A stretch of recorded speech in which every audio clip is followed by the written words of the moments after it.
Meditations for Every Day in the Year by Bishop Richard Challoner. July 18th, on the General Resurrection.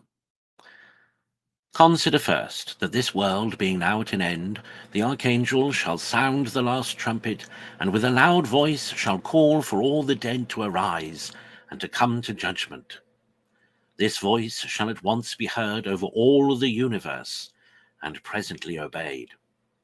It shall pierce the highest heavens, and penetrate down to the lowest abyss of hell. At this voice, in a moment, in the twinkling of an eye, by the almighty power of our great Creator, all the children of Adam, from the first to the last, shall arise from the dust, and every soul shall again be united to its own body, never more to part for eternity. That as the soul and body have in this world been partners in good or evil, so they may in the world to come be sharers also in reward or punishment. Christians, let the sound of this last trumpet always echo in your ears. Consider, secondly, the wonderful difference there shall be at the time of this general resurrection between the bodies of the just and those of the wicked. The just shall rise in bodies most beautiful, purer than the stars, brighter than the sun, immortal and impassible. But the wicked shall rise in bodies suitable to their deserts, foul, black, hideous, and every way loathsome and insupportable. Immortal, 'tis true, but to no other end than to endure immortal torments. Oh, what an inexpressible torture shall it be to these wretched souls to be forced into such odious carcasses, and to be condemned to an eternal confinement in such a horrid and filthy prison. Oh, learn then, my soul, to keep thy body now pure from the corruption of carnal sins, lest otherwise it come to be at that day a sad aggravation of thy never-ending misery.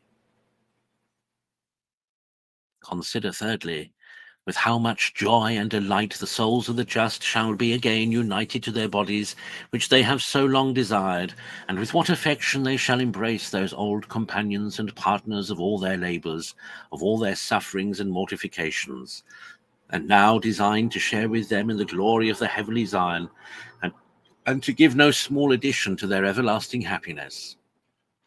But oh, what dreadful curses shall pass at the melancholy meeting of the souls and bodies of the reprobate.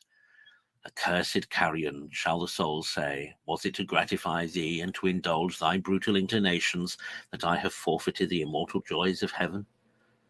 Ah, wretch, to give thee a filthy pleasure of a moment, I have damned both myself and thee to all eternity. O thrice accursed carcass, 'tis just that thou, who hast been the cause of my damnation, should be my partner in eternal woe.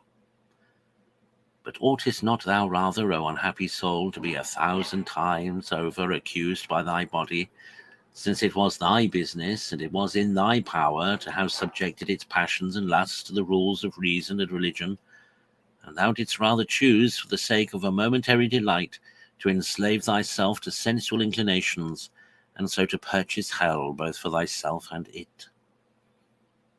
Ah, Christians, let us least learn to be wise, and so to keep both our body and soul in good order here, that they may both be eternally happy together hereafter.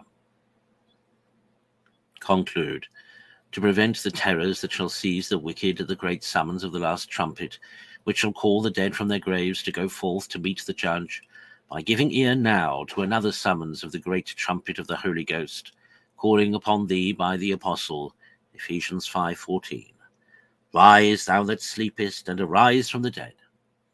That is, from the death of sin to the life of grace. And Christ shall enlighten thee.